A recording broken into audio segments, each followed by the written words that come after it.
The human gut can be the scene for devastating conditions such as inflammatory bowel disease, which arises through an improperly controlled immune response. The gut is often the body's first point of contact with microbes. Every mouthful of food is accompanied by a cargo of microorganisms that go on to encounter the mucosa, the innermost layer of the gut. Most microbes are destroyed by the harsh acidic environment in the stomach, but a hardy few make it through to the intestine. The intestinal surface is covered with finger-like protrusions called villi, whose primary function is the absorption of nutrients. However, these structures and the underlying tissues also host the body's largest population of immune cells.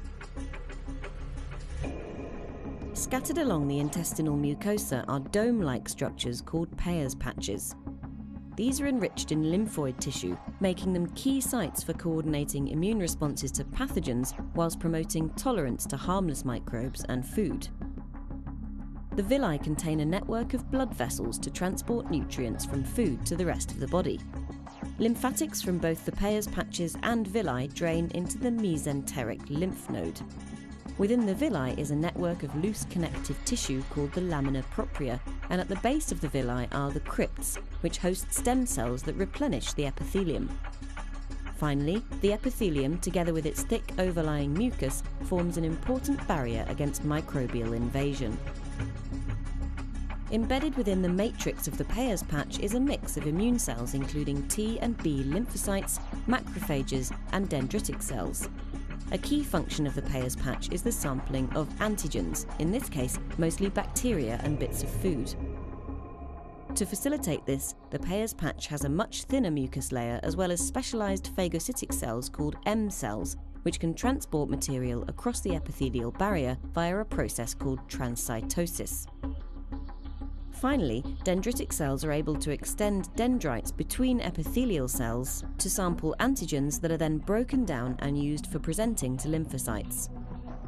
Sampling antigens in this way typically results in so-called tolerogenic activation, where the immune system initiates an anti-inflammatory response. With their cargo of antigen, these dendritic cells then traffic to the T cell zones of the Peyer's patch. Upon encounter with specific T cells, the dendritic cells convert them into an immunomodulatory cell called a regulatory T cell, or Treg. Defects in the function of these cells are associated with inflammatory bowel disease in both animals and humans. These Tregs then migrate to the lamina propria of the villi via the lymphatics. Here, the Tregs secrete a molecule called IL-10, which exerts a suppressive action on immune cells within the lamina propria and upon the epithelial layer itself.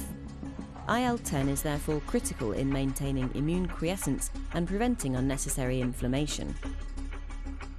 However, a breakdown in this process of immune homeostasis results in gut pathology, and when this occurs over a prolonged period and in an uncontrolled manner, it can lead to inflammatory bowel disease. Chemical, mechanical, or pathogen-triggered barrier disruption, coupled with particular genetic susceptibilities, may all combine to set off inflammation. Epithelium coming into contact with bacteria is activated, leading to bacterial influx. Alarm molecules released by the epithelium activate immune cells, and Tregs in the vicinity scale down their IL-10 secretion to enable an immune response to proceed. Dendritic cells are also activated by this environment and start to release key inflammatory molecules such as IL-6, IL-12, and IL-23. Effector T cells also appear on the scene, and these coordinate an escalation of the immune response by secreting their own inflammatory molecules, tumour necrosis factor alpha, interferon gamma, and IL-17. Soon after the effector T cells have arrived, a voracious phagocyte called a neutrophil is recruited. Neutrophils are critical for the clearance of bacteria. One weapon in the neutrophil armory is the ability to undergo a dramatic form of self-destruction called netosis. This leaves behind a jumble of DNA saturated with enzymes called a neutrophil extracellular trap. Although this can effectively destroy bacterial invaders and plug any breaches in the epithelial wall, it also causes collateral damage to tissues. Slowly the tide begins to turn and the bacterial invasion is repulsed. any remaining neutrophils die off via apoptosis, a non-inflammatory form of cell death, and are cleared by macrophages. Epithelial integrity is restored by replacement of any damaged cells with new ones from the intestinal crypts.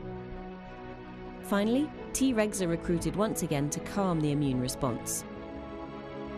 Targeting the molecules involved in gut pathology is leading to effective therapies for inflammatory bowel disease.